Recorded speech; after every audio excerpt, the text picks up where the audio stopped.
So I grew up in Houston, Texas, in the inner city of Houston, just a little bit north of the Heights, and I went to public school in Houston. And when I was in high school, I decided that I wanted to go away to college. I decided I needed to leave my community, I needed to leave my friends, I kind of needed to leave my surroundings and go away to college. And the only thing I knew was that I really wanted to go to a large city. So I applied to schools like NYU, Boston University, University of Chicago, and I ended up going to Boston University because they gave me the biggest scholarship and the most money to attend. So I left to Boston in 1993 and had a great 4 years. And like most college seniors, kind of started thinking about what do I want to do when I graduate. And at the time, I had thought about joining the Foreign Service. I was an international relations major. But my mom had been working in the school system.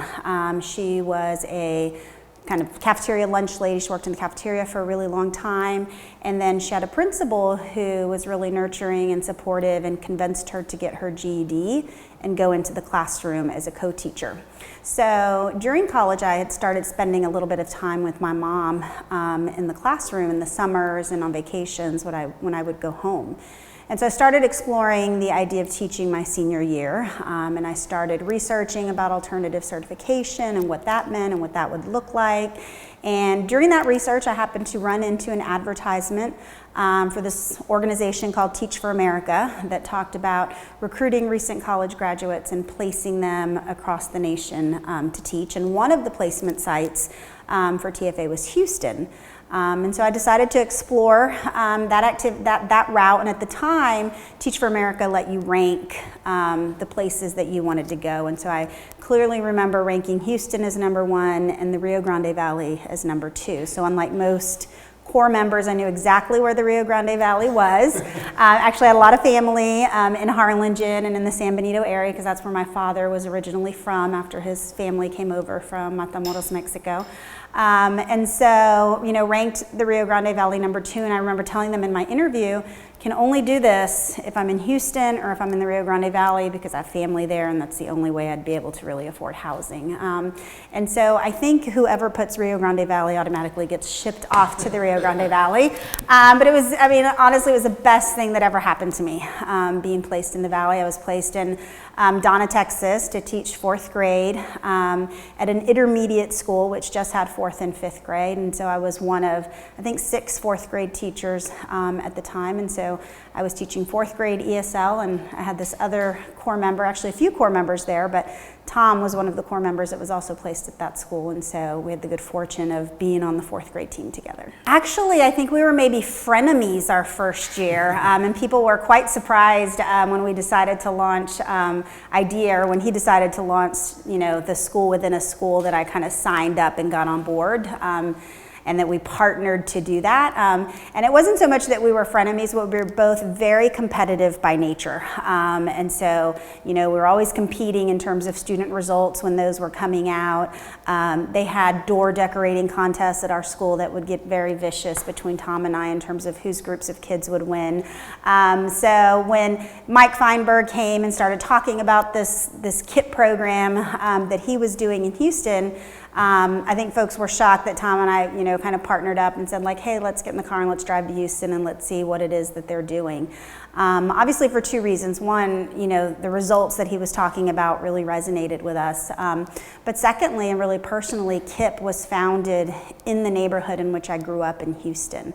And in fact, Garcia Elementary is less than a mile away from the elementary school that I attended, and it was built for overflow purposes. And so I had a lot of nieces and nephews there. I think I was actually shocked to hear to hear him talk about this community and how far behind the kids were, and how this community needed good schools, because you have to put it in the context of that's the community that I grew up in. And so I never realized that I was poor. I never really realized that I went to a bad school. I never really realized that, wow, he's talking about not wanting to send his group of 5th graders to Patrick Henry Middle School, which is where I went to middle school. Yeah, so at the end of my 2nd year, I decided to go home to Houston, and my father had actually died at the end of my 1st year of teaching, and this is kind of where Tom really became endearing to me. So I think it was like the last week of school, my father passed away. And so there was so much to do in terms of closing out the school year and grades and promoting kids and conversations with parents. And I just had to drop everything and leave.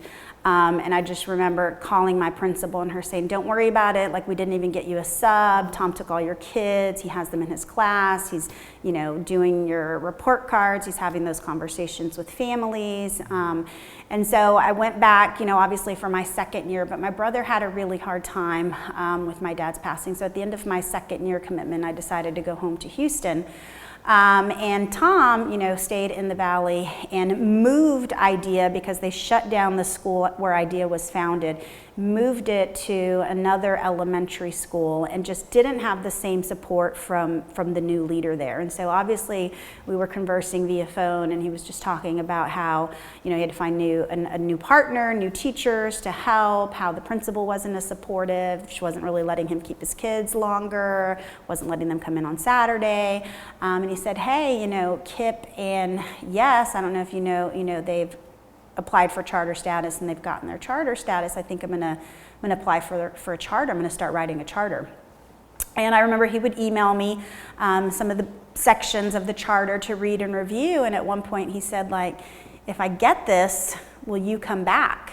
And I said, yeah. And I was like, he's never gonna get it. I mean, like, we've been teaching, he's been teaching for 2.5 years. Like, who's gonna give a person who's been teaching for 2.5 years, like, permission to run their own district? So I was like, of course, yeah, I'll come back. If you get it, I'll come back. And then I just remember getting a phone call saying, how soon can you be here?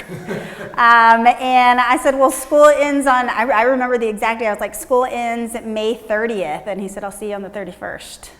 And so in a day, I packed up and moved, and remember just spent the entire summer writing curriculum and finding teachers and buying buses and looking for facilities to rent, to lease, to house our school, and going back. I mean, the most exciting part was going back and finding the original fourth graders that we both taught our first year, which by this time were in the middle school. And going back into those families, finding those families, going into the colonias, knocking on doors, and we had this whole pitch of how we were going to convince the families to come to our school. And we practiced this pitch, and we're like, we have to be really compelling. We have to convince our families to come to this school that doesn't exist. When they ask where's it at, we don't really have a location. And it was probably the easiest part of launching the school. Parents are like, yes, we'll be there. And go next door to the neighbor and tell the neighbor, because the neighbor wants to go too, and the neighbor's going to be there as well. So just the student recruitment piece was the easiest part of what we did that first year. Well, I say Tom gets to do all the fun stuff, be on camera and do interviews and raise money and go to fancy lunches and fancy dinners, and I stay behind and do all the work. But he manages we've just held a variety of different positions, right? So, I mean, the first year we were director and assistant director, kind of managing the schools, and then fundraising kind of took off, and so he took a more external role, and I stayed behind, managing the school, in the schools. And then once we started launching new schools, he was like, okay, I'll stay here and I'll focus on the existing school. You're going to be chief of new schools, and you're going to be tasked with finding those new leaders and launching those new schools. And all of a sudden it's you need a chief operating officer. We need someone who's going to build buildings and work with architects and engineers. And I guess teaching fourth grade qualified me to be able to do that. So for 8 years I served as our chief operating officer. I'm kind of managing everything non-instructional, and Tom took over a lot of the instructional stuff, and always has done the grant writing and external and board relations stuff. And then we had someone who eventually joined the team and started managing schools and instruction for us during that time as well. And when he left, it was one of us has to manage schools and instruction, one of us who knows the original programming and the original purpose of what IDEA is supposed to be. And so these days I manage all of the regions who manage the 51 schools that we're going to have this upcoming fall, and Tom manages the senior team and HQ headquarters, which is not as exciting, but still does important work. Yeah, so I feel like in the early years, you know, when we weren't as large as we are now, we were able to be just a little bit more picky about the teacher. So, you know, in the early years, we're like, oh, we're not going to look at any teacher applications of any teachers who haven't taught at least 2 or 3 years, and they have to have a record of results, and they have to bring those results in, and we have to see that they're able to get results with kids. And then when you get to years like this year, when you're actually hiring 600 new teachers and co-teachers, you know, there's not enough second, third, fourth, fifth year teachers to go around. And so we've really have actually started doing a lot of hiring of new teachers, and we have just really beefed up the quality and support of the headquarters team that trains all of our new teachers. So I kind of feel like that's the one area at IDEA people will joke like, oh, I wish I led human assets, because they kind of get everything they want in terms of people, but Tom and I are just really invested in investing in people, and so we want to make sure the human assets team, which trains all of the teachers, trains all of the leaders, like we've got our best people there, and they're doing the great work of onboarding, you know, first-year teachers to the organization and teaching them how to be great teachers. And then our job in the schools is to make sure that we've got great environments where teachers and leaders, you know, thrive and continue to stay and teach and lead.